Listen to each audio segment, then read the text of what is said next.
une grande joie. Et là, récemment, il y a une semaine, on a eu un volontaire qui est parti 9 mois en Syrie, et puis un peu au Liban et en Égypte, et qui a été baptisé à la cathédrale de Perpignan. Donc vraiment, pour nous, c'était vraiment une grande joie d'apprendre cela. Alors on m'a demandé de vous parler de l'avenir des chrétiens d'Orient. Alors je vais enfoncer un lieu commun ici, et commencer par parler un peu d'histoire avant de parler de l'avenir. Et tout d'abord, qu'est-ce qu'on appelle les chrétiens d'Orient? Parce que c'est un terme qu'on entend beaucoup et qui n'est pas forcément très précis. Alors, pour moi, c'est contesté, mais en tout cas c'est comme ça que je définis les églises d'Orient. Il s'agit de toutes les chrétientés qui sont situées sur les juridictions de 3 des 5 patriarcats, c'est-à-dire Antioche, Alexandrie et Jérusalem. Puisque donc, bien sûr, pas Rome, et pas Constantinople non plus, puisque c'est plutôt ce qu'on appelle le monde orthodoxe, donc c'est un peu différent du monde oriental. En fait, on vise plutôt le Proche-Orient, donc c'est-à-dire, en gros, du côté Alexandrie, donc c'est l'Égypte et l'Éthiopie et les pays avoisinants, et puis ensuite l'Asie mineure, le Proche-Orient, et jusqu'à l'Inde. Alors, tout au long de l'histoire, depuis les premiers temps, ces chrétientés orientales ont une histoire très mouvementée. Ce qu'on voit aujourd'hui, c'est peut-être le paroxysme de la crise, du martyre, mais il y a toujours une histoire très tourmentée. Et notamment du fait que cette partie de la chrétienté a été le théâtre des pires divisions de l'Église. Et j'ose même dire qu'à côté les guerres de religion en Europe, entre catholiques et protestants, ce n'est rien par rapport à ce qu'a connu cette partie du monde dans les premiers temps de l'Église, où on a eu de cesse de voir des déchirements à l'intérieur de l'Église, entre les chrétiens, et ce sont ces déchirements qui, à mon sens, sont directement la cause, ou en tout cas une des causes, mais une des causes importantes, de l'arrivée de l'islam. Puisque si la conquête arabo-musulmane au 7e siècle a pu être si facile, c'est sûrement parce que les chrétiens étaient très divisés, et les exemples sont très nombreux de voir que ça a été facilité, ou carrément d'alliances contre nature, parce qu'on reprochait aux uns de nous persécuter, etc. Et on pense, alors bien sûr, on a en tête Constantinople, la chute de Constantinople avec précédemment le pillage par les croisés, mais c'est arrivé bien tardivement, parce qu'auparavant, on peut parler de Damas, où on dit que les portes de Damas auraient été ouvertes donc aux musulmans, aux arabes, par les Syriaques, donc qui étaient eux-mêmes persécutés par les Byzantins. Donc, également l'Égypte, on peut parler de l'Égypte, la conquête de l'Égypte s'est faite avec très peu d'hommes, parce que les Coptes n'ont pas voulu soutenir ceux qui les persécutaient, c'est-à-dire, là encore, l'empire de Byzance. Mais en fait, ces divisions ont commencé très tôt, dès le 3e concile œcuménique, c'est-à-dire dès le concile d'Éphèse, où il y a eu les premiers schismes. Donc ça a donné l'église assyrienne, qui est maintenant en Irak avec les Assyriens et les Chaldéens. Et puis ensuite, ça s'est amplifié au 4e concile à Chalcédoine avec de nombreuses divisions, et ça a donné les églises arménies, d'Éthiopie, d'Égypte et syriaques. Donc à partir de ça, il y a eu donc l'invasion musulmane, facilitée, comme je viens de le dire, par les divisions de l'Église. Et depuis ce temps-là, depuis la conquête arabo-musulmane, les chrétiens d'Orient ont vécu comme minorité. Alors pas forcément minorité en nombre, mais disons, ont vécu sous un régime musulman, donc qui était plus ou moins oppresseur, plus ou moins favorable. Et tout au long des siècles, on a vu des crises avec des persécutions, des massacres, et puis des périodes de calme. Alors la fréquence, cela dépendait de la conjoncture géopolitique, ça dépendait de tout ce qui pouvait se passer dans la région à l'époque. Mais on ne peut pas dire que ça a été en permanence des massacres, ça serait faux, mais il n'y a jamais eu de très longues périodes de calme. En fait, on assiste vraiment à un tournant au XXe siècle.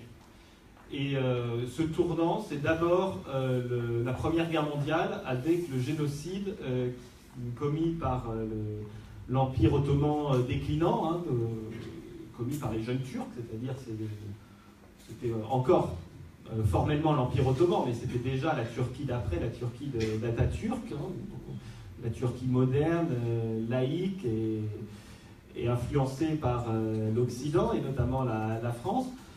Et ce génocide, donc on connaît bien le génocide arménien, mais il n'y a pas eu seulement le génocide des Arméniens, en fait c'est le génocide de tous les chrétiens en Turquie, puisqu'il y a eu également le génocide des Syriaques, le génocide des Assyro-Chaldéens, et un peu plus tardivement, lors de la guerre d'indépendance de la Turquie, celui des Grecs, on appelle les Grecs pontiques, donc qui ont été complètement chassés.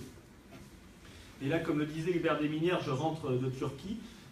J'ai été invité par une ancienne volontaire de SOS Chrétien d'Orient qui est partie plusieurs fois en Irak et en Syrie et qui est elle-même syriaque du Tour Abdin, donc une région au sud-est de la Turquie, la frontière de l'Irak et de la Syrie, et qui voulait nous montrer quelle était la situation là-bas. Et je peux dire que j'étais effaré par ce que j'ai vu. À côté, l'Irak, c'est presque le paradis. Si j'ose dire, c'est vraiment une situation très difficile. C'était les peuples ancestraux de cette région, et là on était dans une région syriaque, peut-être qu'il y a 5 000, 10 000 Syriaques maximum, contre plusieurs centaines de milliers avant le génocide, et encore plusieurs dizaines de milliers il y a 20 ou 30 ans. Ce sont des persécutions continues. Donc au XXe siècle, avant ce génocide, on peut dire qu'il y avait entre 20 et 25% de chrétiens au Proche-Orient.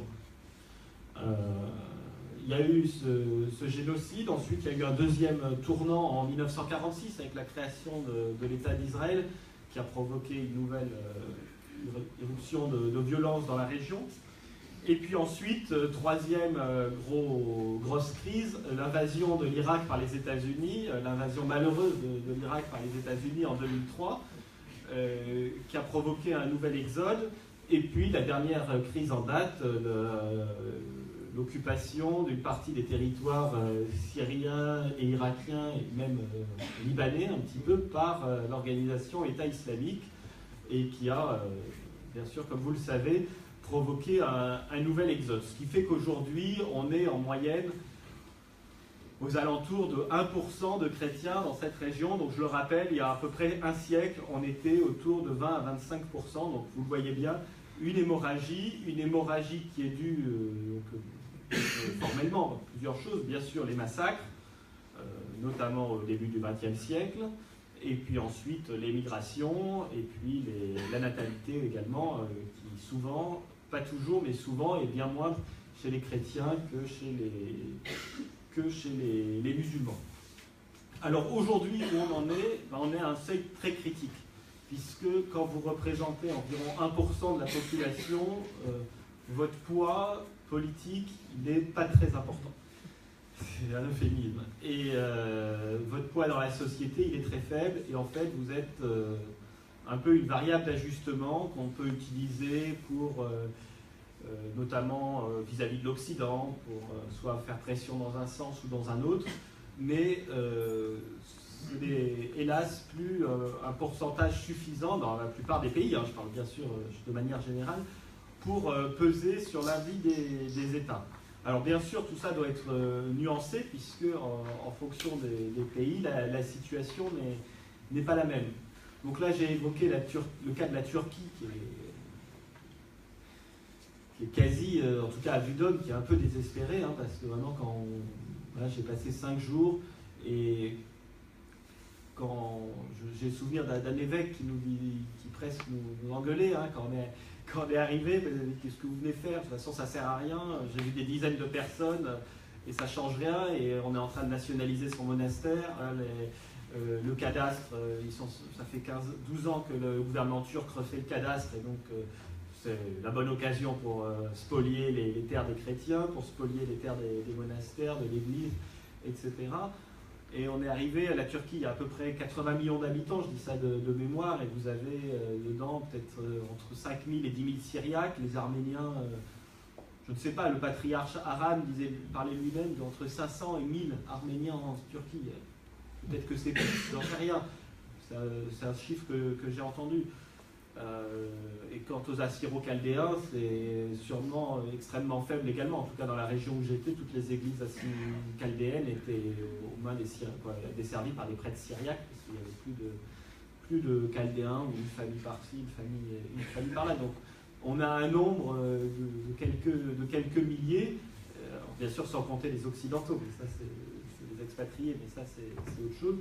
Et on est à un nombre extrêmement faible, et qui fait qu'il faut bien sûr beaucoup prier pour les chrétiens de Turquie, mais qu'après, d'un point de vue concret, bon là on vient d'y aller, on va réfléchir, etc. Mais c'est vrai que ça laisse un peu pantois. Hélas, et on ne voit pas tellement ce qui peut être fait à vue d'homme. Ensuite, il y a deux autres pays où la situation est très critique d'un point de vue numérique. C'est la Palestine et l'Irak, où là on est à peu près à 1%, voire plutôt en dessous de 0,5%. Et là encore, la Palestine, c'est un pays où il y avait 20% de chrétiens après la Seconde Guerre mondiale. Donc c'est une hémorragie terrible. Alors je ne peux pas m'étendre dessus parce que je n'y suis jamais allé pour des raisons de visa, qui fait que c'est un peu compliqué de se rendre partout dans la région, parce que les pays étant parfois en guerre, on ne peut pas aller et chez les uns et chez les autres.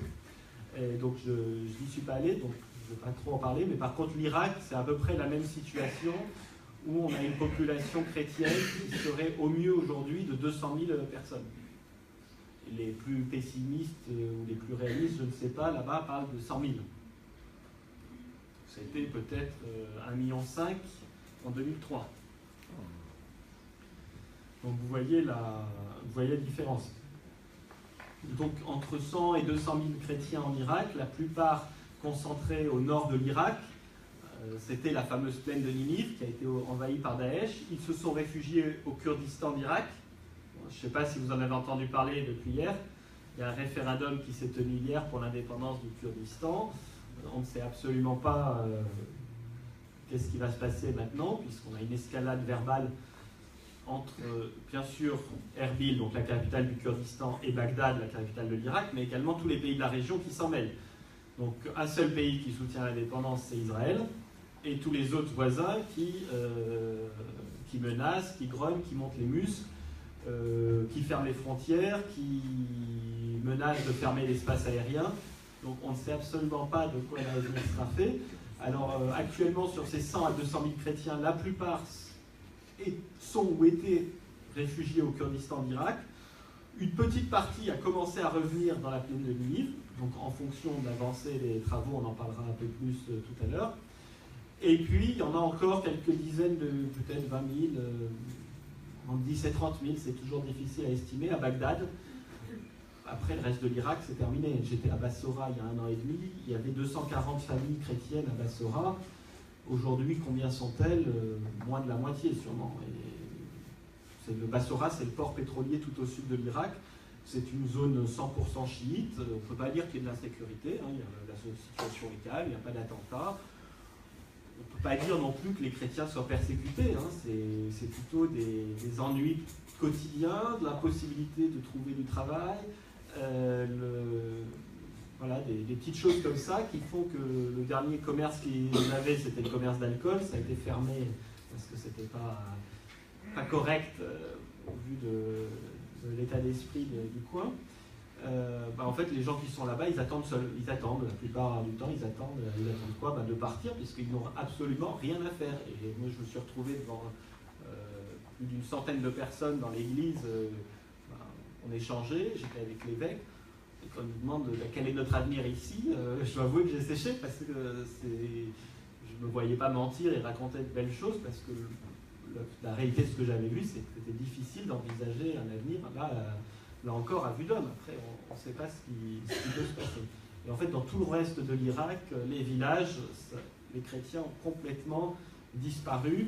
Il restait une zone où il y avait beaucoup de chrétiens, c'est Mossoul, donc la deuxième ou troisième ville du pays, et donc à côté au nord-ouest de l'Irak. Et j'étais encore en Irak il y a quelques semaines, je n'ai entendu personne nous dire qu'il souhaitait revenir à Mossoul. Hein. Pour le coup, autant les chrétiens commencent à revenir dans la plaine de Ninive, autant Mossoul, c'est inenvisageable pour eux. Pourquoi? Parce qu'en fait, Mossoul, ce n'était pas une ville chrétienne, c'est une ville de plus d'1 million d'habitants, peut-être plus, et donc il y avait un pourcentage de chrétiens non négligeable, mais ils étaient parmi les autres. Et il se trouve que quand Daesh est arrivé, ils ont été trahis par leurs voisins et amis. Et dans une situation comme ça, c'est très difficile d'envisager de revenir chez soi quand on sait qu'on va devoir habiter de nouveau à côté des gens qui, dès que la situation a tourné en votre défaveur, vous ont planté un coup de couteau dans le dos, alors même que vous étiez en très bonne relation avec eux auparavant.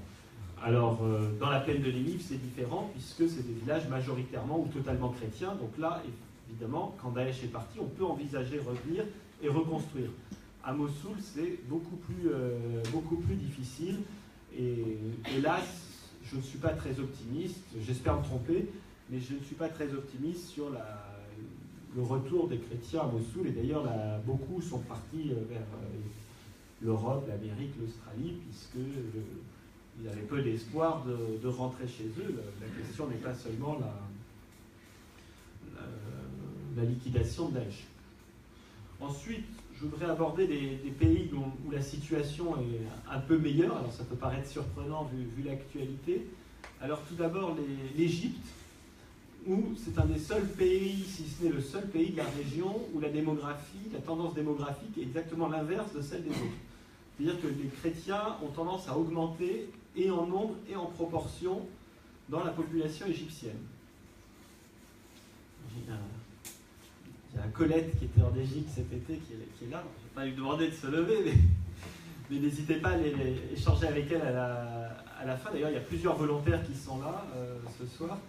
Je les remercie. Et n'hésitez pas à échanger avec eux à la fin parce qu'ils sont sûrement encore bien plus qualifiés que moi pour parler de la situation parce qu'ils ont vécu longtemps dans ces pays. Et en Égypte, c'est assez frappant de voir la démographie des chrétiens. Hein. Notamment dans les milieux pauvres, on est à des familles très nombreuses, 6, 7, 8 enfants, et on voit que la proportion, alors c'est pas forcément officiel, mais c'est en tout cas quelque chose qui est revendiqué par l'Église, et j'ai quand même l'impression que c'est tangible. On voit une proportion qui se maintient, voire qui augmente. On serait autour aujourd'hui de 15% de chrétiens, ce qui est un nombre important hein, sur la population égyptienne de 90 millions d'habitants. 15% de chrétiens, mais une situation quand même très difficile, alors que Colette n'a peut-être pas vécu parce qu'en ville, au Caire, c'est moins perceptible que dans les villages. On sent le poids d'un certain islam au Caire. Quand on voit des vidéos d'il y a 50 ans, on voit bien que le Caire a quand même drôlement changé, rien que visuellement et comme ça au premier coup d'œil. Mais dans les villages, et notamment en Moyenne-Égypte, c'est parfois très difficile. J'avais eu l'occasion d'y rendre et on voit des situations, même à des villages qui sont 50% chrétiens, 50% musulmans, des situations très très difficiles pour les chrétiens avec une pression absolument énorme de la part des musulmans ou de certains musulmans sur les chrétiens. Et également un gros problème d'emploi en dehors du Caire. Clairement, les chrétiens n'ont pas accès à la plupart des emplois et c'est assez difficile. En Syrie, la situation est là encore également très différente des premiers pays cités, puisque là aussi on a plusieurs volontaires qui reviennent de Syrie, qui sont restés parfois presque 1 an, hein, au tout un au fond. Et puis d'autres Julien qui repart pour un bout de temps aussi. La Syrie, les chrétiens, on ne peut pas dire que la proportion des chrétiens est baissée pendant la guerre, sauf quelques points localisés, mais en fait il y a eu tellement d'exodes, la plupart des exilés syriens sont musulmans sunnites, et ce qui fait que même si beaucoup de chrétiens sont partis, le pourcentage est resté plus ou moins équivalent. Et disons que les chrétiens en Syrie sont dans un environnement, enfin pas de Daesh, hein, mais l'environnement général du pays fait qu'ils sont plutôt bien intégrés dans la population. Il y a une certaine unité qu'on retrouve, parce que ça dépend des endroits, hein. Bien sûr dans les villages ça peut être très différent, mais globalement on voit que la société est restée encore soudée malgré 6 ans de guerre.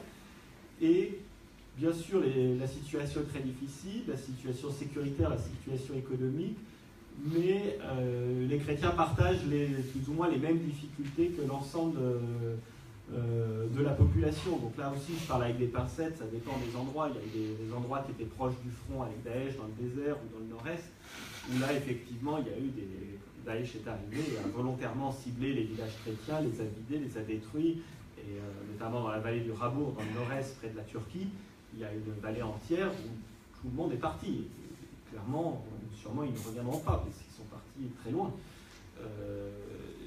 Alors, donc ça nuance ce que je viens de dire juste avant. Mais si on parle de la majorité de la Syrie, là où est la plupart de la population, la situation est plus ou moins similaire à celle de l'ensemble de la population. Et puis enfin, je vais terminer cette présentation actuelle, la situation aujourd'hui, par le Liban. Et vous savez que le général Aoun, le président du Liban, est actuellement en visite d'État en France, une visite importante, c'est la première visite d'État du président effectuée qu'accueille le président Macron. Donc c'est un signe important pour les Libanais que leur président se rende en France en visite officielle.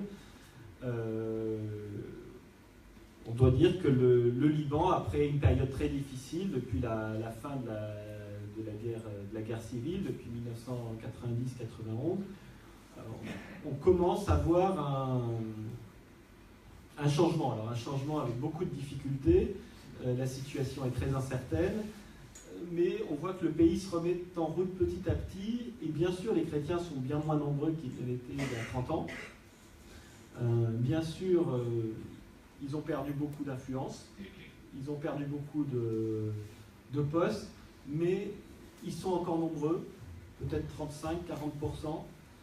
Le président est chrétien, c'est un président fort, quoi qu'on en dise, fort par sa légitimité historique, fort parce qu'il a un poids politique certain, c'est le chef du premier parti politique chrétien, et puis fort parce qu'il est également populaire, et c'est la première fois qu'on a un président depuis Béchir Gemayel, un président qui a cette légitimité. Ensuite, on avait eu des gens qui étaient nommés par les uns ou par les autres, parce qu'ils étaient bien pratiques, mais ils ne représentaient rien.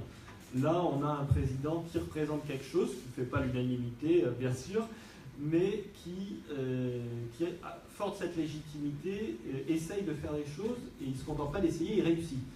Donc, pour l'instant, j'espère que ça va durer.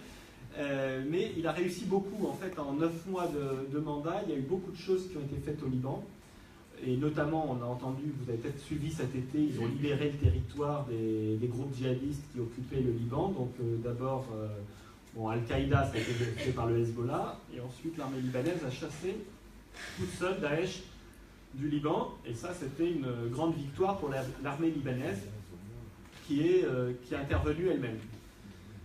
Et donc ça, c'était un grand succès. Puis il y a également eu un grand succès, c'est l'adoption d'une loi électorale qui va permettre des élections législatives. Il faut savoir que le Parlement libanais s'est renouvelé 3 fois déjà, lui-même, sans vote. Donc il n'y avait plus d'élections depuis plus d'une dizaine d'années, parce qu'il n'y avait pas de loi électorale, elle n'avait pas été réformée depuis les années 60, la démographie avait changé. Et il y avait pas une impossibilité de se mettre d'accord sur cette loi électorale. Le président Aoun a réussi à tordre le bras aux uns et aux autres pour faire voter une nouvelle loi électorale qui est de loin pas parfaite, qui sûrement n'est pas la meilleure que pouvaient espérer les chrétiens, qui n'est pas la pire non plus, mais qui permet déjà qu'il y ait des élections l'an prochain. Alors bien sûr, tout le monde aurait aimé qu'elles aient lieu plus tôt, parce que les parlementaires se prolongent depuis des années, et en attendant, ils touchent le pactole. Mais elles devraient avoir lieu l'an prochain. Bon, tant qu'elles n'ont pas eu lieu, pas affirmer de certitude, mais elle devrait avoir lieu l'an prochain. Et ça aussi, c'est une grande avancée. Maintenant, le chantier, qui n'est pas le moindre, c'est le retour des réfugiés syriens qui sont sur le sol libanais, puisque le Liban est un petit pays.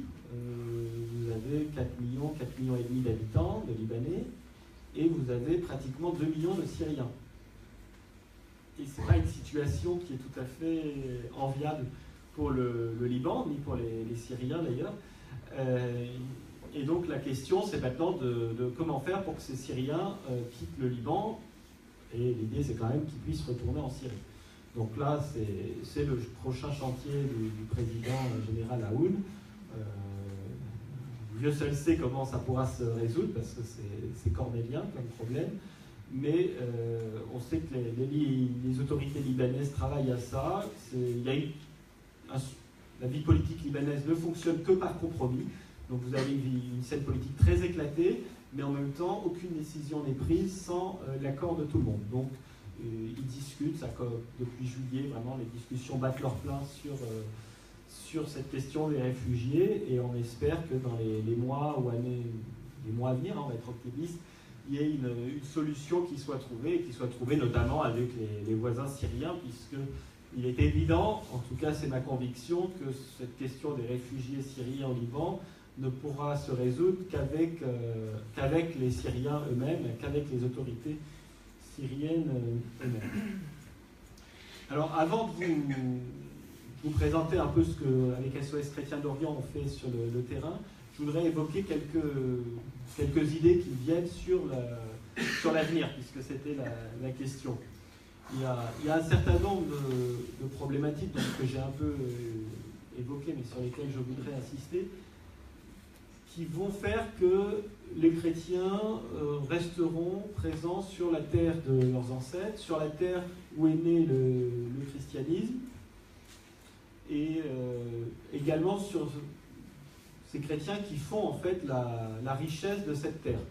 J'ai l'habitude de dire que le Proche-Orient est une mosaïque, une mosaïque de religions, de confessions, d'ethnies, de peuples, et en fait que les chrétiens souvent sont la pièce centrale de cette mosaïque. Et si on les enlève, la mosaïque s'effondre. Et donc je pense qu'au-delà de l'aspect historique, de l'aspect évangélique, qui est bien sûr très important, et de l'aspect humain, il y a aussi cet aspect-là qui est très important, qui fait que les chrétiens ont une place capitale au Proche-Orient, et notamment pour la paix de la région. Moi, ce que j'ai constaté depuis 4 ans que je me rends régulièrement au Proche-Orient, où j'y passe à peu près la moitié de mon temps, c'est que peut-être la première cause du départ, c'est le sentiment d'isolement. Et là, quand j'étais en Turquie, c'était incroyable. On s'est vraiment fait, comme je vous l'ai dit tout à l'heure, presque agressé par les Syriaques locaux qui disaient « Mais qu'est-ce que vous voulez? Maintenant, c'est trop tard, il fallait venir 30 ans plus tôt ou un siècle plus tôt. » C'est un sentiment on ne sait pas qu'ils existent. Si on sait qu'ils existent, on se dit bon, très bien, ils existent, et on s'en fiche. Puis un sentiment d'incompréhension également. Souvent, les gens là-bas, en fait même pas que les chrétiens, tout le monde pense que l'Europe est chrétienne. Ils pensent que les Européens sont chrétiens. Alors c'est déjà un fort facteur d'incompréhension, puisqu'ils ne comprennent pas nos réactions ou les réactions de nos États, puisque déjà ils pensent que ce sont des États chrétiens. Je vais vous faire un dessin. Donc il y a déjà ce sentiment d'isolement et d'incompréhension. Et puis également une deuxième incompréhension qui est qu'ils ont l'impression que nous ne comprenions pas ce qui est en train de se tramer. Donc, tant au Proche-Orient qu'en Europe, ils pensent que l'Europe est en danger. Pour tout le monde, mais c'est souvent quelque chose qu'on entend là-bas. L'Europe est en danger. Donc là aussi, je ne ferai pas un dessin, mais ce sont des choses qu'on entend et qui font que ça nourrit un sentiment de défaite, en fait, de dire de toute façon c'est plus la peine, puisque Et il faut penser à sauver les meubles, sauver sa peau, sauver sa famille, puisqu'il n'y a plus rien à attendre de l'Europe ou de l'Occident.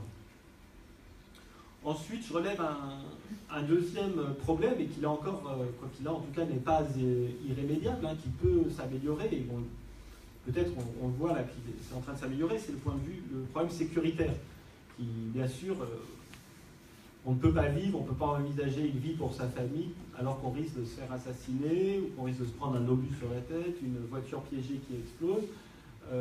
Notamment la Syrie et l'Irak, mais pas seulement, ça a débordé sur tous les pays de la région.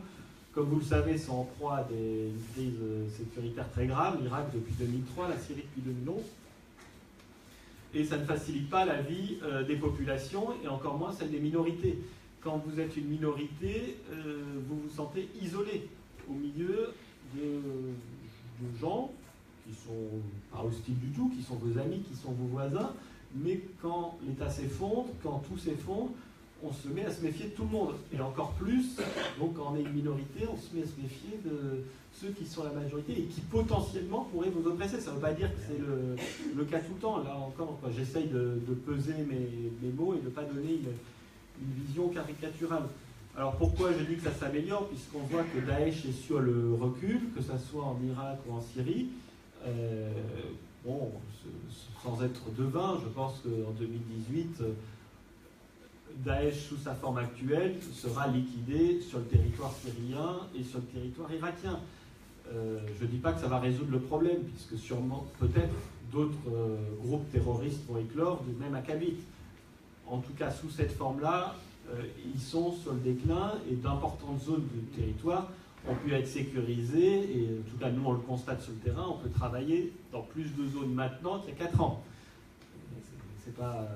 Là encore, je dis les choses très délicatement, parce qu'en fait, ça a été multiplié, puisque, notamment en Syrie, en 2013, on pouvait à peine sortir de Damas. Aujourd'hui, on peut travailler dans la plus grande partie de la Syrie, à peu près les 2/3 de la Syrie sont sécurisés, et la vie est à peu près, comme ci, comme ça, mais plus ou moins normale. Donc la sécurité s'améliore, mais il y a également des raisons économiques. Cette instabilité politique et militaire fait que a créé une crise économique profonde dans des pays qui n'étaient pas pauvres du tout.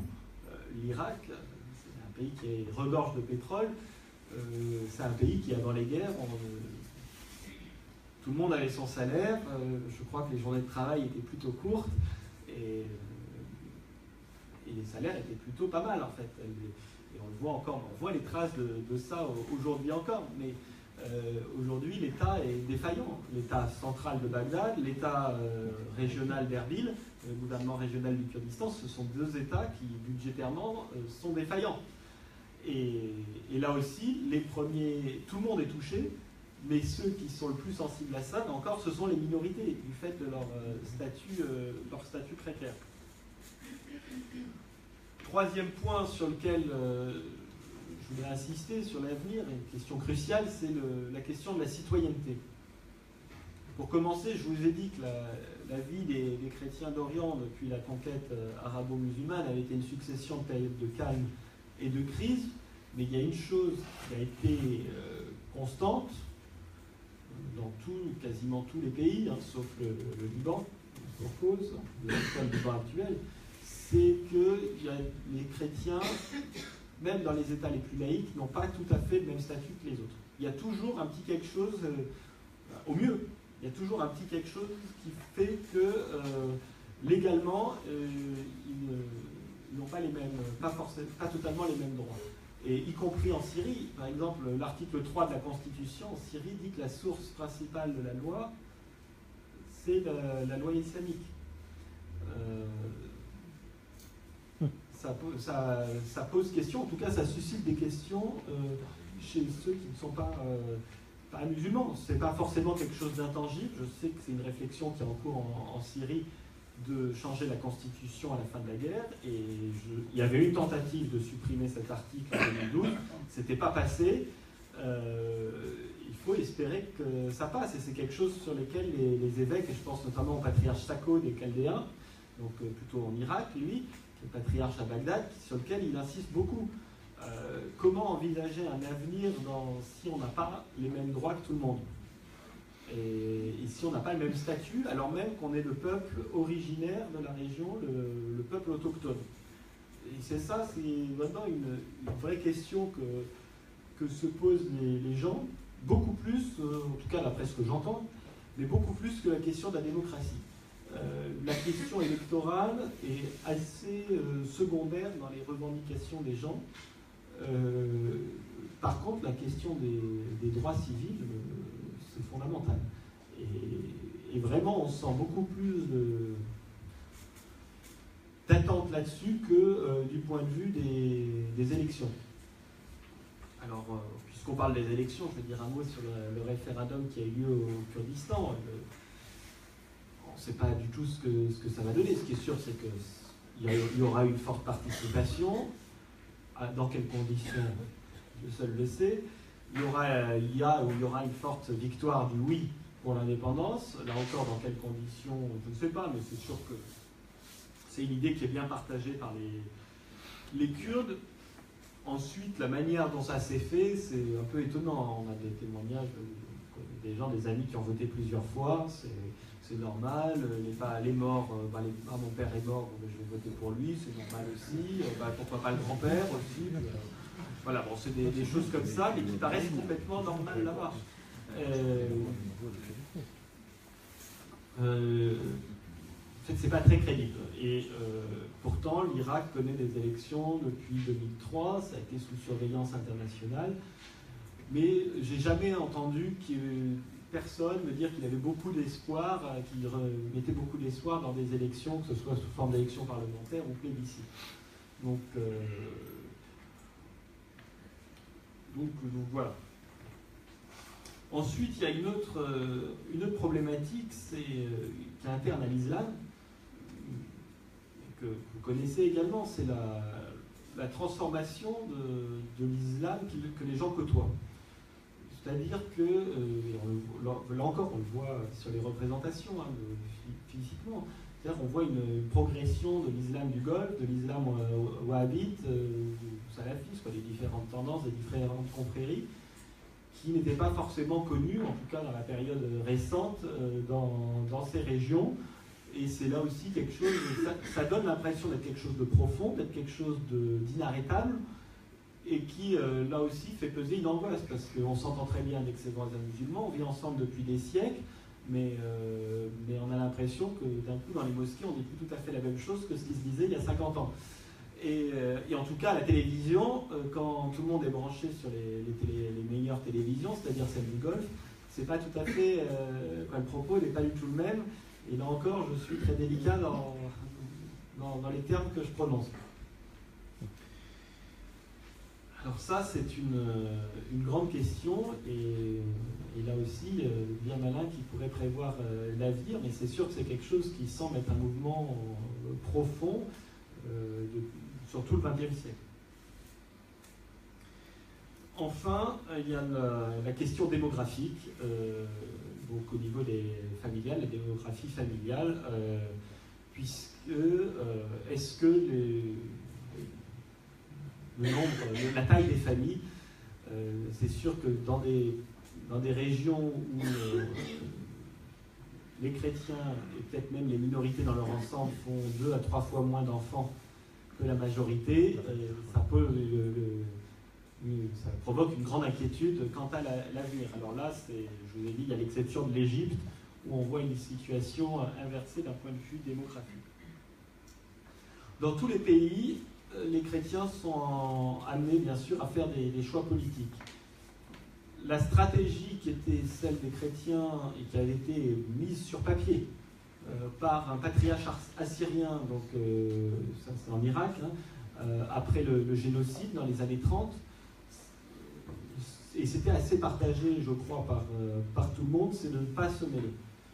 Vraiment, on est neutre, on s'entend bien avec tout le monde, on veut de problème avec personne, et que ceux qui sont majoritaires se débrouillent, et nous, on reste à l'écart et on soigne notre relationnel par l'exemple, par notre vie exemplaire, par notre ouverture et notre convivialité. Aujourd'hui, ce modèle a tendance à être remis en question. Il a été remis en question par Daesh, puisque là, bien sûr, tout le monde s'est élevé contre Daesh, mais c'est un choix politique, même si ça semble faire l'unanimité d'être contre Daesh. En fait, Daesh est soutenu par des populations aussi. Donc, de s'élever contre Daesh, c'est un choix politique et qui coule pas forcément de source. Là, samedi, j'étais à un baptême. Dimanche, pardon, j'étais à un baptême en Turquie. Je discutais avec un monsieur qui venait de Raqqa et qui a vécu jusqu'en 2016 à Raqqa et qui est chrétien. Et il disait, encore il y a quelques mois, il y avait plus de 50 familles chrétiennes qui vivaient encore à Raqqa. Donc oui, c'était possible. Et il nous a montré, et on a même pris en photo son papier de Jésier, le fait qu'il payait bien son impôt d'un fidèle qui lui donnait le droit de rester en vie et de rester ici. Alors, il se faisait insulter. Au barrage, il se faisait insulter, il y avait des problèmes sans cesse, l'impôt augmentait chaque année, c'était x2 ou x3 chaque année, c'était payable en or, en grammes d'or. Mais il est resté vivant. Donc la question, je peux paraître un peu provoquant en disant ça, mais la question peut se poser, est-ce qu'il faut se prononcer sur ce sujet? Là maintenant, avec le référendum au Kurdistan, c'est une grosse question. Certains ont pris position pour, d'autres contre, d'autres ont été très prudents. Je ne vais pas dire qui, mais en tout cas, il y a une église qui a donné consigne à tous ses évêques de quitter le pays et d'avoir des déplacements, des conférences à l'étranger à ce moment-là, pour éviter d'être récupérés par les uns ou par les autres, et puis d'avoir des pressions, parce qu'on vous met ils leur mettent la pression, puisque les évêques sont responsables de leur population. Si vous ne prenez pas parti, eh ben, on va faire la rétorsion sur vos fidèles. Alors là, bon, les évêques certains évêques sont partis et, à mon avis, c'était pas forcément la plus mauvaise décision, puisque ça évite d'être récupéré par les uns ou par les autres. Et là encore, ils doivent être extrêmement prudents de par leur faible nombre et puis de par l'incertitude de l'avenir. Et puis bien sûr, en Syrie aussi, la question que fallait-il faire? On a beaucoup caricaturé la position du clergé syrien en disant les évêques syriens sont pour le régime, sont pour Bachar el-Assad. De toute façon, c'est simple, ils sont nommés par lui. Alors, c'est assez surprenant d'entendre ça, parce que comme toutes les églises orientales, les évêques sont élus par le Saint-Synode, c'est-à-dire par l'ensemble des évêques, et les églises sont toutes transnationales. Et à chaque fois, il n'y a aucune église dont la majorité des évêques est syrienne. Donc, et souvent, les élections ont lieu au Liban ou en Égypte, etc. Donc, il n'y a pas on ne peut pas raisonnablement dire que c'est le gouvernement qui choisit les évêques. Et puis ensuite, si on regarde l'histoire du conflit, on ne peut pas dire non plus qu'il y a eu une prise de position immédiate. Pendant les 2 premières années, l'ensemble du clergé, qu'il soit catholique, orthodoxe ou protestant, a été très prudent. Ils appelaient à la paix, ils appelaient au calme, à la retenue, les deux parties. Et c'est que quand ils ont vu que l'opposition devenait de plus en plus islamiste, que c'était des alliés d'Al-Qaïda parfois, et puis après Daesh, qu'ils ont commencé à de plus en plus s'impliquer aux côtés du gouvernement. Mais ce n'est pas quelque chose qui vient de l'origine du conflit. Mais également, ça a été sujet de débat et c'est encore sujet de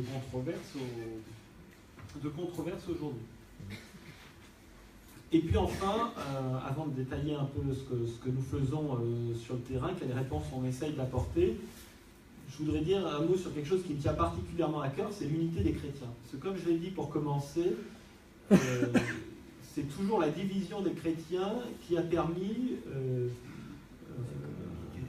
qui a permis aux autres d'avancer, et notamment à la conquête arabo-musulmane de se déployer si vite.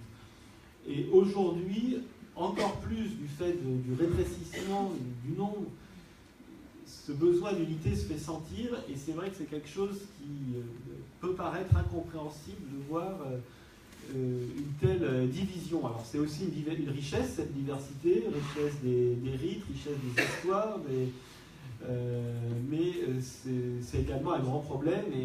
Et à Alep, par exemple, il y a quand même 11 communautés chrétiennes, il y a 9 évêques à Alep, dont 6 évêques catholiques. C'est quand même très, très problématique. Et vous imaginez le gouverneur d'Alep, quand il veut présenter ses vœux pour Noël, parce qu'ils sont connus là-bas, il est obligé de faire 11 visites le jour de Noël. Pareil pour Pâques. Et les chers musulmans, sunnites et chiites, pareil, ils doivent aller visiter 11 communautés pour souhaiter joyeuse Pâques ou joyeux Noël. Quand il y a une décision à prendre, qu'on veut demander leur avis, il faut inviter 11 représentants, c'est pour peut-être 30 000 chrétiens à Alep, c'est assez compliqué. Et pareil, les questions de date, de calendrier, quand dans un même village, vous avez Pâques qui est fêté à 50 jours d'écart, alors les uns rentrent en carême et les autres fêtent la résurrection, c'est assez compliqué à expliquer pour les musulmans, et même les habitants parfois ont du mal à s'y retrouver parce qu'ils pratiquent chez les uns, chez les autres, il n'y a pas tellement de différence, les gens ne font pas la différence entre catholiques, orthodoxes, entre les différentes confessions catholiques. On met ses enfants au scout chez les uns, chez les autres en fonction de la proximité ou des amis, etc. Mais c'est vraiment c'est un problème, il n'y a pas de solution miracle. Dès qu'on touche à quelque chose, ça provoque parfois la conséquence inverse, ça provoque encore plus de division, parce qu'il y en a qui ne sont pas d'accord si on touche à quelque chose. Alors, peut-être qu'il n'y a rien à faire. En tout cas, je pense qu'il faut beaucoup prier pour l'unité des chrétiens, et en particulier au Proche-Orient, parce que cette division est vraiment source de scandale, en fait. C'est pas possible, et c'est vraiment par là que s'infiltre le mal. Alors, voilà, je vous ai donné quelques perspectives sur... je suis désolé, j'étais un peu long, j'avais promis que je ne déborderais pas, je n'ai presque pas débordé, mais je risque de le faire. Donc quelques perspectives sur l'avenir, quelques questions. Je n'ai pas de réponse sur quel avenir, mais je vous ai donné quelques éléments de réflexion. Alors, simplement pour présenter SOS, je préférais le faire à la fin, pour vous dresser un tableau de la situation auparavant. Donc, avec Charles de Meyer, comme l'a dit Hubert Desmillers, on a créé SOS en septembre 2013, donc il y a 4 ans. Qu'est-ce qui nous a pris? Tout simplement, on a vu deux choses. D'une part, le village de Maloula en Syrie, un petit village majoritairement chrétien qui venait d'être pris par Al-Qaïda.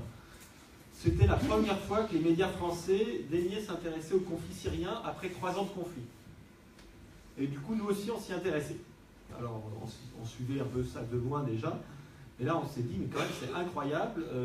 Al-Qaïda prend un village, notamment chrétien, donc pour sûr, ça ne va pas bien se passer pour les chrétiens. Et on ne dit rien, on ne fait rien. Et au contraire, à la même époque, le gouvernement français du précédent président proposait de bombarder la Syrie. Et donc en gros, d'aider Al-Qaïda. Si on simplifie, ça revient à peu près à ça. Pas aider directement, mais bon, si on bombarde les ennemis d'Al-Qaïda, forcément Al-Qaïda va pouvoir avancer. Et donc nous, on s'est dit, quelle image les Syriens doivent avoir de la France? D'un côté, on envoie des bombes, et de l'autre, on laisse partir des gens qui vont faire le djihad avec des groupes terroristes, puisque on sait que plusieurs milliers de Français sont partis en Syrie et en Irak commettre des actes terroristes, et je n'ai pas l'impression qu'on les ait qu'on ait tenté de les empêcher de partir. En tout cas, ça n'a pas réussi si ça a été tenté. Et donc nous on s'est dit, on va essayer d'aller fêter Noël là-bas avec eux et de leur apporter ce qu'on pourra récolter en partant, pour montrer que la France, ce n'est pas que ces deux alternatives. Et voilà comment est née l'idée. Et pour être tout à fait honnête, quand on s'est lancé, on pensait seulement partir pour Noël et puis rentrer à la maison et terminer. Donc ça, c'était Noël en Syrie. Et déjà, notre grande surprise, ça a eu pas mal d'écho en France, puisqu'on a récolté en 2-3 semaines, alors qu'on n'avait aucune légitimité. On a récolté 4 tonnes de matériel, couverture, jouets, vêtements. Et puis on a été 19 à partir. Donc c'était la première aventure. Et là-bas, on a été, deuxième surprise, on a été extrêmement touchés par l'accueil et de voir la surprise des gens. Et je me souviens encore pour la messe de Noël, la messe de minuit qui était à 16h, parce qu'à 17h30, plus personne n'osait sortir dans les rues de Damas. Je vois ceux qui étaient en Syrie cette année, ils ne doivent pas en croire leurs oreilles, mais c'était comme ça en 2013. Hein, il n'y avait pas de couvre-feu, mais il y avait des enlèvements dans tout Damas, donc c'était vraiment dangereux. Et je me souviens encore des gens qui disaient « mais des Français, qu'est-ce que vous faites là ?» Ça faisait 2 ans, 1 an et demi, qu'ils n'avaient plus vu aucun occidental. Et donc dans l'avion du retour, on s'est dit « qu'est-ce qu'on fait? Est-ce qu'on continue ou est-ce qu'on arrête ?» Et bien sûr, on a décidé de continuer. Et ensuite, on est parti en Irak pour Pâques. Et puis ensuite, Daesh a envahi une partie de l'Irak, puis de la Syrie. Et donc, on a commencé à amplifier l'action, puisqu'on a eu une augmentation des soutiens. Alors aujourd'hui, on travaille dans 5 pays. Donc en Syrie, en Irak, au Liban, en Jordanie, et puis également en Égypte l'été. Pour l'instant, on ne reste pas en Égypte toute l'année. On travaille avec une manière un peu particulière. Il y a déjà beaucoup d'associations qui travaillaient là-bas, qui continuent à travailler, et très, très bien. Et d'ailleurs, beaucoup d'associations françaises, je dois dire. Il faut être assez fier de la générosité des Français, et catholiques, mais pas que. Il y a aussi des associations laïques, la société civile, qui sont très investies, et vraiment la générosité des Français est très importante. Nous, notre particularité, c'est de travailler avec des volontaires sur le terrain. Parce que dès le début, on s'est dit, envoyer de l'aide, c'est bien, mais nous, en plus, on veut envoyer des gens pour vivre avec, pour comprendre ce qui se passe, et pour qu'il y ait vraiment un échange. Et en fait, on dit toujours, on veut recréer un lien, ou renforcer le lien entre l'Orient et l'Occident, entre les chrétiens d'Orient et les chrétiens d'Occident. Et c'est pour ça qu'on a cette méthode un peu particulière. Puis après, c'est un avantage tout à fait technique, c'est-à-dire que c'est nous qui suivons l'exécution des choses.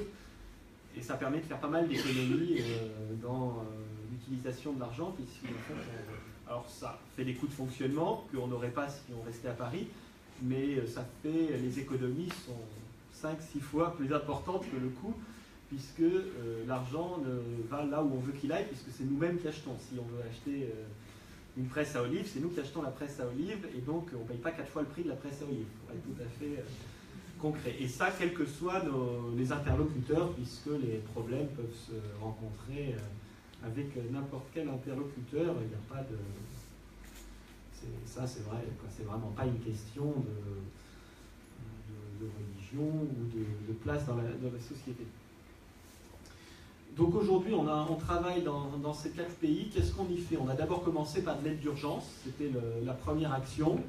Vous avez peut-être vu sur Internet les volontaires qui distribuaient d'abord de l'eau, après de la nourriture, des couvertures, des choses comme ça, des médicaments. Petit à petit, cette part de notre travail diminue, et puis on espère qu'elle va diminuer jusqu'à disparaître, puisque ça voudrait dire que la situation s'améliore. Donc il y a ce côté d'urgence. On a également un petit département, c'est vraiment pas le cœur de notre travail, mais un petit département médical avec notamment des volontaires qui sont partis comme infirmiers pour aider dans des dispensaires ou des hôpitaux en Syrie, mais surtout au Liban d'ailleurs. Et puis également, on a une fourniture de matériel médical et de médicaments, donc ça c'est quand même un travail assez important. Là, on a une très grosse cargaison de médicaments qui arrive en Syrie dans les jours prochains et qui va servir aux hôpitaux. Hein, et là, c'est bien sûr pour toute la population, mais c'est très important puisque la Syrie est frappée d'un embargo qui fait qu'il y a des manques très importants sur certains médicaments qui ne sont pas fabriqués sur place. Ensuite, le troisième axe de travail, c'est l'éducation et la jeunesse, et bien sûr, c'est l'avenir, c'est un des points principaux d'effort. Et notamment pendant l'été, on organise beaucoup de colonies de vacances, de camps d'été. Ça peut paraître futile en temps de guerre, mais c'est extrêmement important à nos yeux, et je crois que ça s'est confirmé, que les enfants puissent changer d'air, notamment ceux qui sont dans des camps ou ceux qui sont déplacés, qui puissent avoir des vacances, et ça a été un très gros travail. Et puis c'est également des moments de partage et d'échange entre les volontaires français ou occidentaux et locaux, et ça c'est très important. Ensuite, on a une petite part qui est consacrée à la culture et préservation du patrimoine, notamment auprès, là encore, de la jeunesse, où on soutient des troupes de théâtre, des orchestres, toutes les initiatives des jeunes qui veulent rester au pays et renforcer leur culture. Et puis enfin, le principal, ce qui est prend le plus de temps, le plus d'argent, le plus d'efforts, c'est bien sûr la reconstruction et l'enracinement, donc reconstruction des maisons, des écoles, des hôpitaux, des églises, construction même, parfois on a construit quand c'était des déplacés, il a fallu construire des choses provisoires préfabriquées. Et puis également aider à retrouver ce qu'on a, du travail, donc en créant des projets générateurs de revenus, c'est le terme employé, donc c'est-à-dire aider les gens à recréer leur travail, leur boutique, leur atelier, etc. Donc voilà un peu tout ce que nous faisons sur place. Bien sûr, en fonction des pays, les proportions sont différentes. Je vous disais, la reconstruction, c'est le plus important. C'est bien sûr pas le cas au Liban, où c'est plus axé sur la culture et l'éducation et la jeunesse, puisque grâce à Dieu, il y a beaucoup moins à reconstruire au Liban aujourd'hui. Le Liban a beaucoup travaillé. Pareil en Jordanie. En Jordanie, on est plus sur l'aide d'urgence, puisque ce sont des réfugiés d'Irak qui sont là. Mais le gros du travail, en tout cas budgétairement actuellement, c'est la Syrie et l'Irak, et c'est surtout la reconstruction. Et pour être plus précis, c'est en Syrie, Alep, au niveau de la reconstruction, et puis en Irak, la plaine de Libye, donc reconstruction, et puis également création de travail. On a également tout un projet d'agriculture. Vous avez peut-être lu dans une dernière lettre, ceux qui reçoivent nos lettres, le développement de la vigne à Maaloula. Alors là, c'est un projet à très long terme, hein, puisque on n'en verra pas les fruits avant de nombreuses années, mais c'est quelque chose qui peut permettre aux gens de rester chez eux et de voir l'avenir. Donc je voudrais vous montrer juste un petit film de présentation qui n'est pas long, rassurez-vous, de 3 minutes, et puis ensuite je répondrai à vos questions bien volontiers.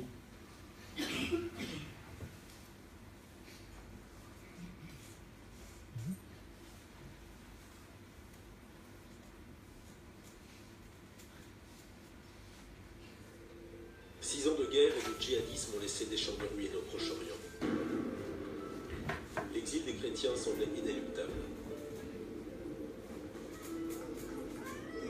La guerre, son cortège de violence, de destruction, de pauvreté et de peur ont chassé des communautés séculaires de leur terre d'origine.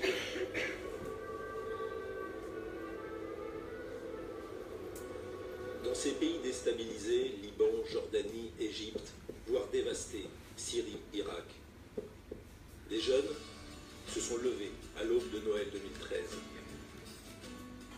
Des jeunes qui ont pris à bras le corps le sort des chrétiens, des minorités et de tous ceux que la guerre et le terrorisme ont rendus vulnérables. Des jeunes qui ont choisi de donner quelques semaines, quelques mois, quelques années de leur vie pour servir ces populations sinistrées, les aider à survivre, à ne pas perdre leur dignité, pour leur donner tout simplement de l'espérance. Des missions se sont construites dans chacun de ces pays, Syrie et Irak d'abord, puis Liban, enfin en Jordanie et en Égypte. 800 jeunes volontaires français sont partis en 3 ans.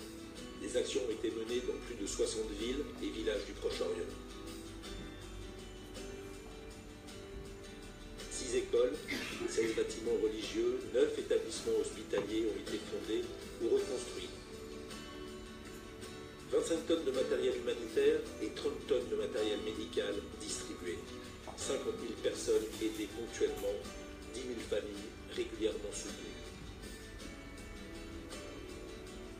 Les libérations d'Alep en Syrie et de la plaine de Ninive en Irak ont redonné l'espoir aux populations persécutées et permis d'envisager un retour des chrétiens d'Orient sur leur terre d'origine, comme ils le désirent souvent.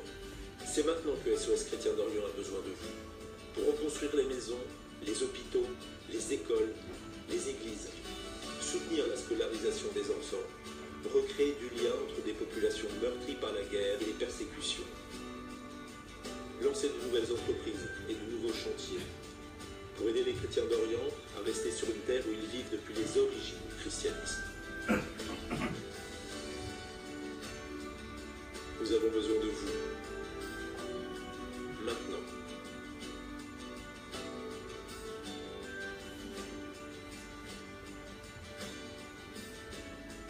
Aidez-nous ici à les aider là-bas.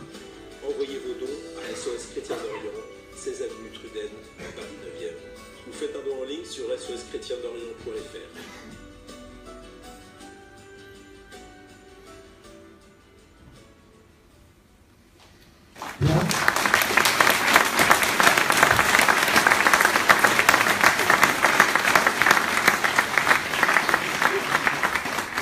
Les chiffres datent un peu parce que la vidéo a déjà 6 mois. Donc on est par exemple à plus de 1000 volontaires aujourd'hui. Cher monsieur, nous avons été extrêmement sensibles à ce que vous venez de dire parce que les mots que vous utilisez sont les mots qu'ont utilisés nos ancêtres qui nous ont transmis. C'est-à-dire que la souffrance est parallèle entre ce que nous avons vécu hier et ce que vous vivez symboliquement vous aujourd'hui. Je pense qu'on n'a pas conscience en Occident de ce qui se passe là-bas et je pense qu'on n'a pas conscience, sans faire de politique, de ce qui peut se passer demain chez nous. Et lorsque je vois un certain nombre de patriarches, d'évêques, etc., qui hurlent, notamment Monseigneur Sarah, dernièrement, en disant « Faites attention à l'histoire, parce que l'histoire peut vous rattraper. » Et la similitude entre les deux histoires, au-delà des 200 ans, est étrange. Et je rappelle toujours cette formule. C'est l'interdiction à l'autre de vivre parce qu'il est. Parce qu'il est, il n'a pas le droit de vivre. Parce qu'il est et les autres sont. C'est l'un ou l'autre. Je rappelle toujours le slogan terrible de la Révolution française, la liberté ou la mort. Là, c'est la même chose, fondamentalement, même si les mots sont différents. Vous êtes ce que je veux que vous soyez, autrement, vous n'avez pas le droit à l'existence.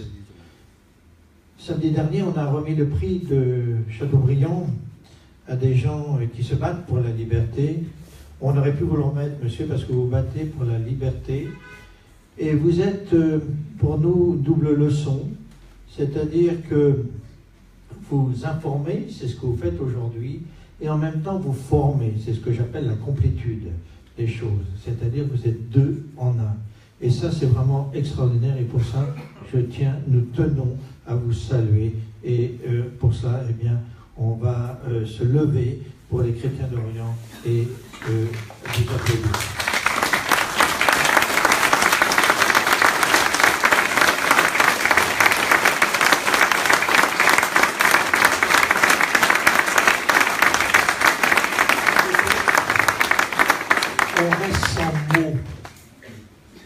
Sans mots, devant le silence de nos politiques, devant le silence de nos médias, notamment nos journalistes.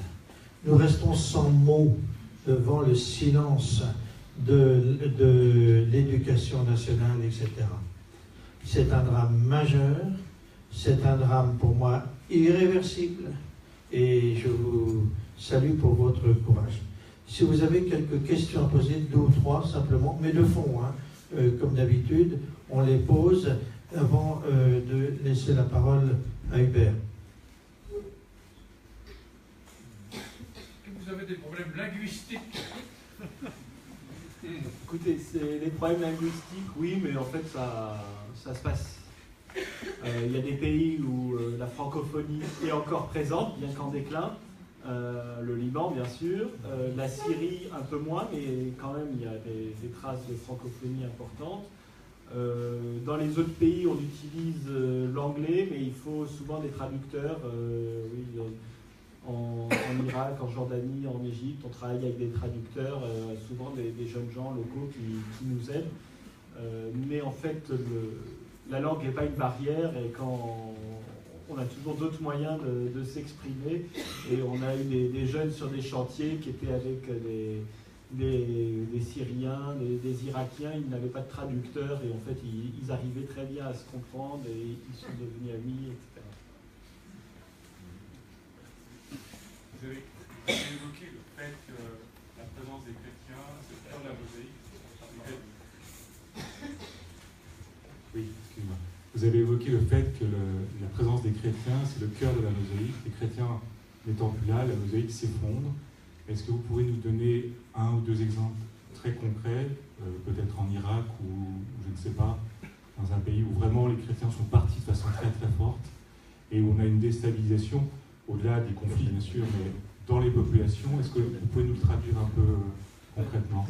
Alors en fait, ils ne sont pas encore, grâce à Dieu, ils ne sont pas complètement partis, mais on voit bien que les différentes communautés musulmanes, et parfois même à l'intérieur d'une même communauté, c'est-à-dire que ce n'est pas seulement sunnites, chiites, après il y a différentes divisions, d'ailleurs comme chez les chrétiens avec les différentes confessions, mais à l'intérieur de chaque grand bloc il y a différents groupes, et parfois même à l'intérieur d'un même groupe il y a les tribus, il y a des problèmes ancestraux, des haines ancestrales, et en fait c'est toujours les chrétiens qui permettent à ces différents groupes de vivre ensemble, parce que justement ils parlent avec tout le monde, c'est eux qui vont faire l'intermédiaire quand les uns ne parlent plus aux autres, etc.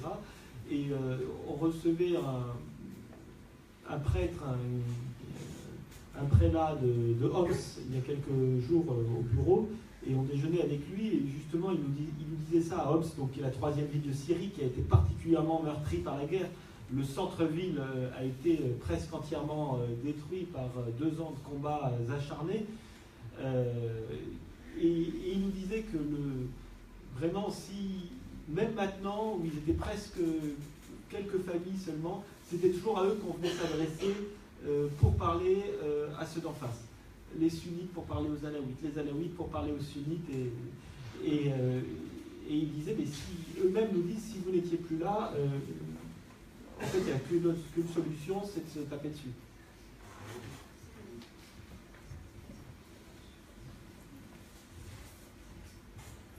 Vous avez fait allusion aux milliers d'Européens qui peuvent partir faire le djihad. Or ça, nous en avons très peu, sauf à des moments bien précis. Est-ce que ce mouvement tend à s'amplifier ou est-ce qu'il commence, au contraire, à régresser? Alors, je n'ai pas de données précises parce que nous on travaille de l'autre côté, donc du côté de ceux qui se battent contre eux, par définition, on ne va pas travailler dans les zones contrôlées par Daesh, donc on ne voit pas. Mais quand même, on entend, et puis on entend également les gens qui ont vécu là-bas. Je vous disais dimanche, je parlais avec quelqu'un qui rentrait de Raqqa, et il nous a dit qu'il avait croisé des Français, et des Africains aussi, des Sénégalais. Et qu'est-ce que vous imaginez, en Syrie, il y a des gens qui viennent du Sénégal, c'est inconcevable. Alors est-ce que ça tend à s'amplifier? Non, parce que comme Daesh est en train de régresser, pour l'instant, sous cette forme, donc je suis prudent, hein, mais forcément l'attraction est moindre, parce que vous avez quand même plutôt envie de partir aider un vainqueur qu'un perdant. Donc actuellement, et puis en plus les frontières ont tendance à se fermer, puisque déjà leur zone territoriale s'est restreinte, ils n'ont plus d'accès vers d'autres pays, et puis ensuite leur principal point d'entrée, voire unique, c'était la Turquie, et la Turquie est en train plus ou moins de changer d'alliance, et en tout cas à fermer sa frontière. Donc forcément le flux se tarit, mais ils sont encore nombreux sur place. Certains arrivent à quitter, à s'enfuir, à rentrer. D'autres ne peuvent pas ou ne veulent pas, et ceux-là, je ne suis pas sûr qu'on les revoie.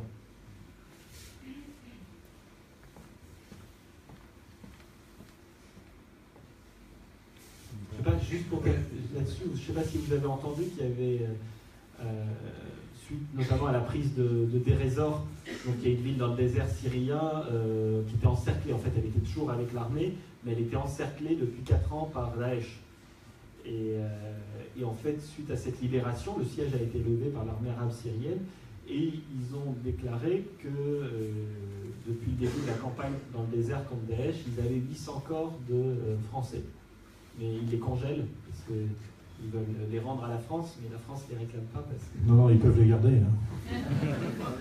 Oui, vous avez parlé du sort bien triste de toutes ces populations chrétiennes, pour l'essentiel partant à l'étranger ou partant vers des zones un peu plus sûres. Vous n'avez pas évoqué la résistance armée, qui est pourtant, je crois, un fait de certaines communautés chrétiennes qui se sont armées, ont conçu des bataillons hauts. Vous pouvez en dire 2 mots? Oui, c'est un tort de ma part. Et merci de le faire corriger. Alors d'abord, comment ne pas évoquer les chrétiens du Liban, qui se sont battus pendant de longues années, hein, pendant 20 ans. Avec, hélas, le succès n'a pas été à la fin au rendez-vous, mais quand même, ils ont réussi à préserver pas mal de choses. Si le Liban en est là aujourd'hui, c'est parce que des gens se sont battus, des gens ont résisté contre les différents envahisseurs. Hein. C'était pas qu'un seul envahisseur, le Liban a été envahi bien sûr par l'Est, mais aussi par le Sud, et ils se sont battus. Il faut aussi dire que 95% ils se sont battus dans ce qu'on a appelé le camp chrétien. Il y a aussi des Libanais qui étaient dans le camp, ce qui s'appelait le camp progressiste ou islamo-progressiste, et il faut aussi en parler. Hein. C'était une petite minorité, mais ça existait aussi.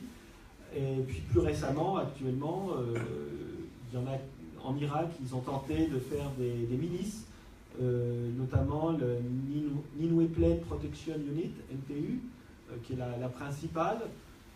Je vous ai donné les chiffres. Le pourcentage de chrétiens en Irak, vous pensez bien que c'est pas eux qui pèsent sur la guerre, mais ils se sont entraînés, ils ont essayé de s'armer pour au moins protéger leur village quand ils seraient libérés.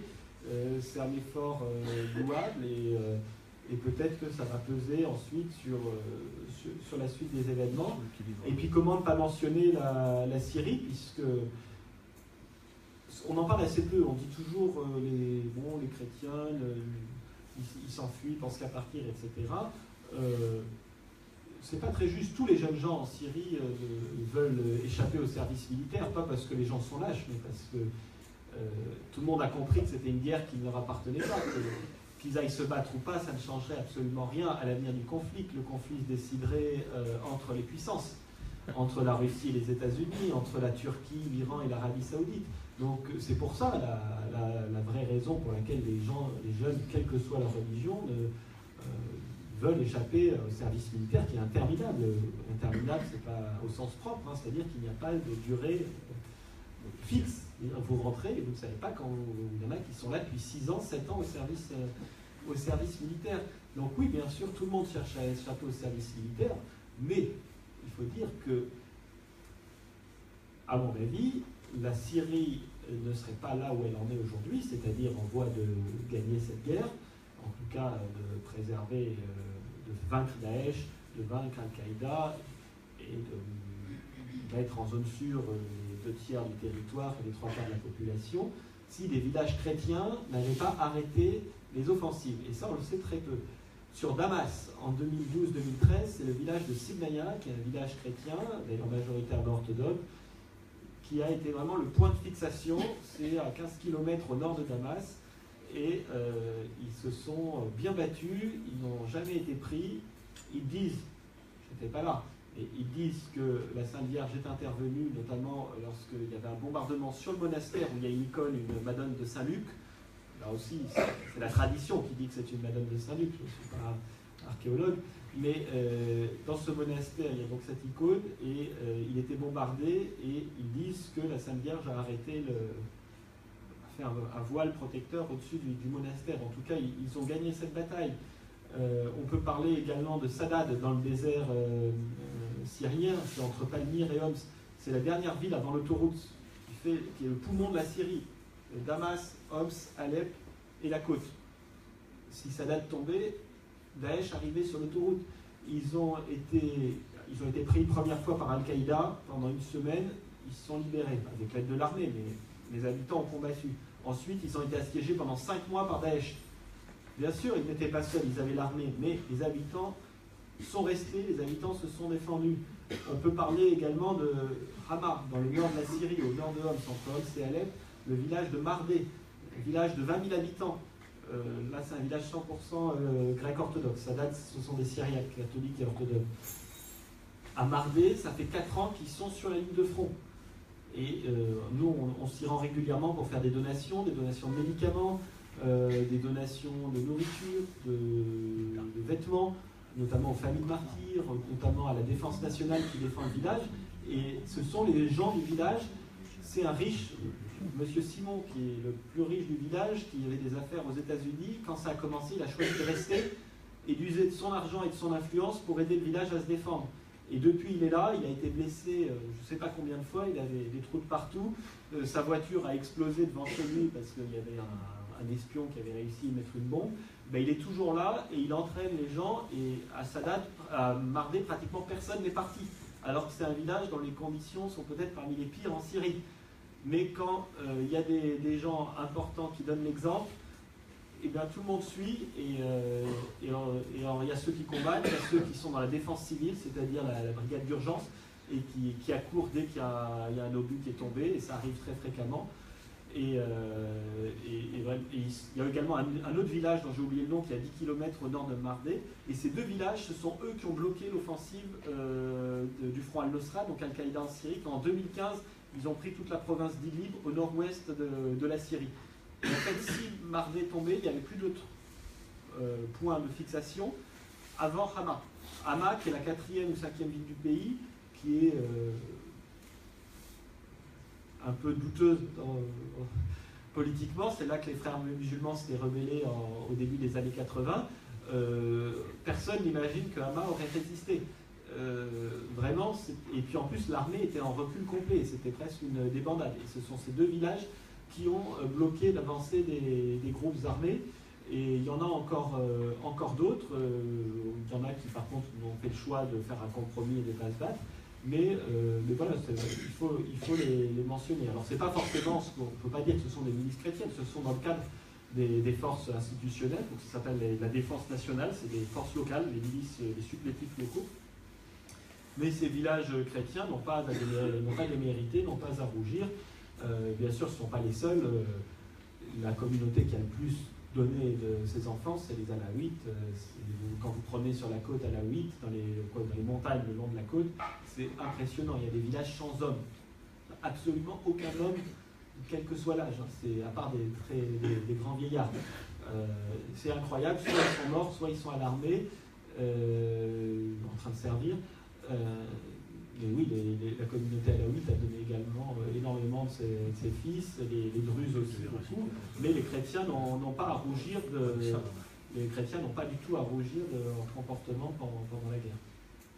Dernière question.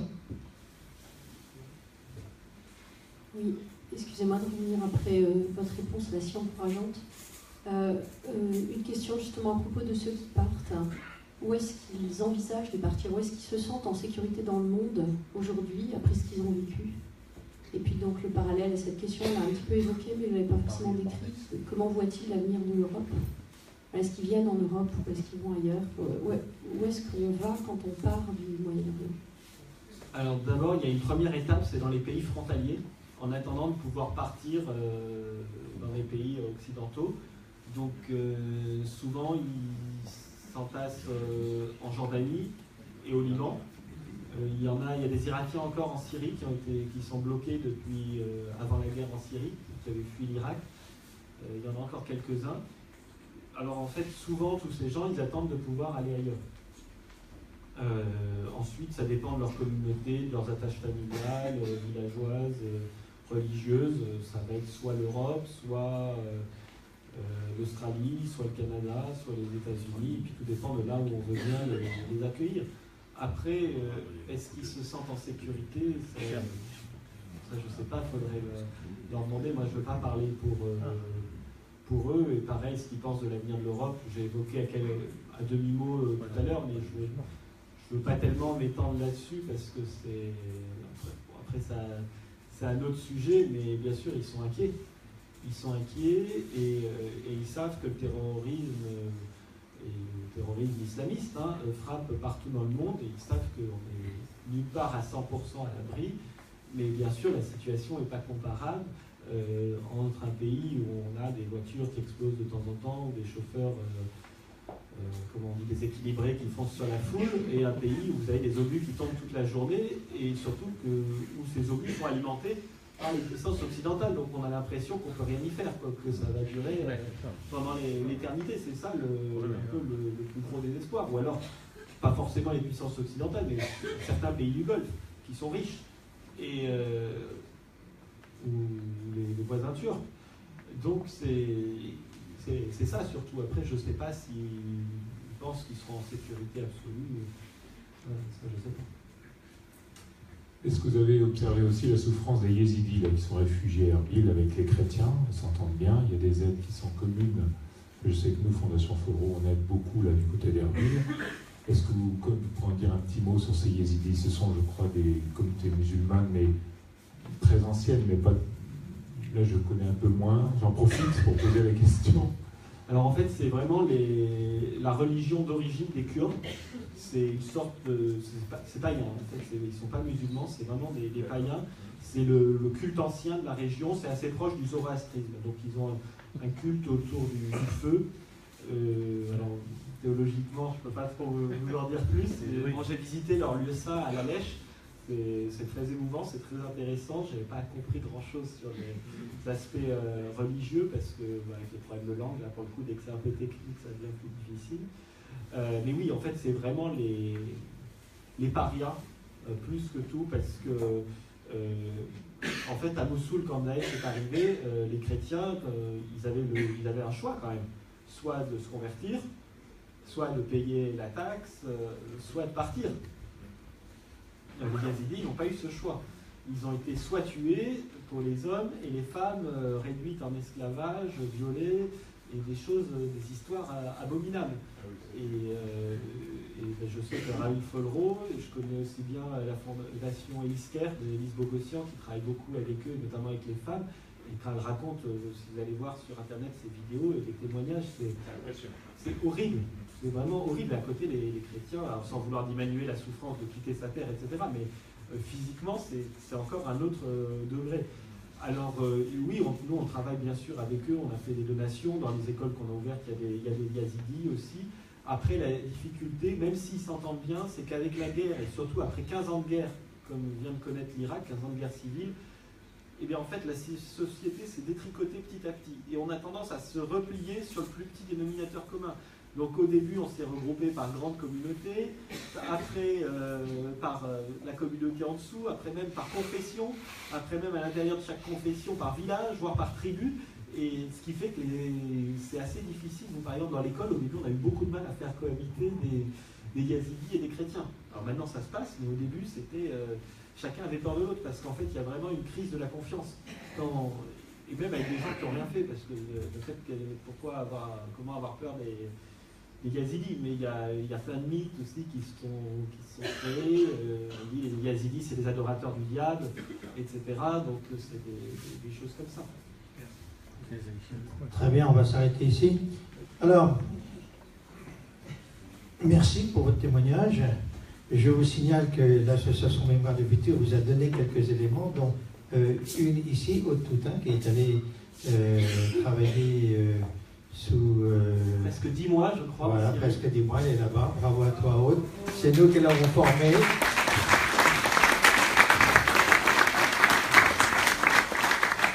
Alors... Aude est très jeune, je crois, mais elle a eu en plus des grandes responsabilités en Syrie. Évidemment, on l'avait formée. Voilà. Elle était adjointe du chef de mission pendant de longs mois et elle ne comptait pas ses heures. Alors, quelques livres qui sont vendus exclusivement pour vous. Alors, je défends toujours une revue exceptionnelle. C'est la Nouvelle Revue d'Histoire. Chacun d'entre vous devrait être abonné à cette revue. C'est la meilleure revue d'histoire à l'heure actuelle en France.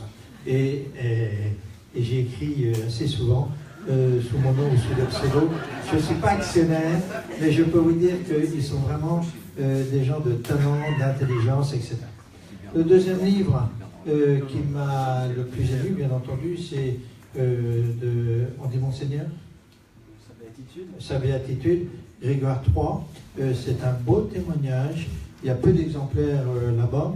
Et vous avez un certain nombre d'objets, alors notamment un chapelet que j'avais vu, parce qu'il est solide. Nos chapelets à nous ne sont pas très solides. Il n'y en a pas beaucoup. Je vous conseille d'en prendre, ça vaut 9 €, c'est pour vous. Et puis, alors c'est fait, tout est fait là-bas. Hein. Bon, pas les bouquins bien sûr, mais les chapelets, là, ils sont faits par des réfugiés chrétiens irakiens en Jordanie. Il y a des boîtes faites à Maaloula en Syrie, des bracelets, des choses comme ça. Et dernière chose, vous allez avoir en sortant sur la table de droite une revue que vous donnez au cœur de Maaloula, excusez-moi. C'est une lettre d'information des donateurs il n'y en a pas beaucoup non plus, prenez-la, distribuez-la autour de vous. Merci beaucoup, monsieur, je ne suis rien pour votre venue, c'est Hubert qui a organisé votre venue. Pour les conférences futures, on ne peut pas encore vous donner de nom, pour la simple raison qu'on n'a pas eu le temps de se voir, Hubert et moi, depuis 15 ou 3 semaines. Il était dans son vin, et moi j'étais à la chapelle et dans le musée, donc on n'a pas eu le temps de se concerter, mais sont prévus cette année, et qui va apprendre d'ailleurs, Emmanuel de Varesquiel, pour son livre pour lequel il a été récompensé par le prix Chateaubriand samedi dernier, sur le procès de Marie-Antoinette. Une autre histoire de procès, le procès de Jeanne d'Arc, Trémollet de Villers, qui était prévu l'année dernière, qui a été déprogrammé, Jacques Trémollet. Et puis, on a encore un certain nombre de noms. On n'a pas le monopole des idées. Donc, si vous avez envie de faire venir quelqu'un, surtout contactez soit Hubert ou soit moi, et n'hésitez pas à nous donner des noms. Les gens sont généreux, sont bienveillants. Et ils viennent de partout, y compris d'avion. C'est une première en avion pour venir vous parler. Donc, merci d'être venus aussi nombreux. On était sur Facebook, je ne connais pas forcément les mots, 2300 ce soir. Et vous avez bien relayé, d'après ce qu'on m'a dit. Donc, je salue les gens qui nous regardent. 2300, c'est un bon chiffre. Et je remercie toute l'équipe qui organise et prépare ces soirées, notamment Fiston Renaud, je ne sais pas où il est, Arnaud Desminières, il est d'abord caché, et puis encore Hubert, merci, et je te donne la parole.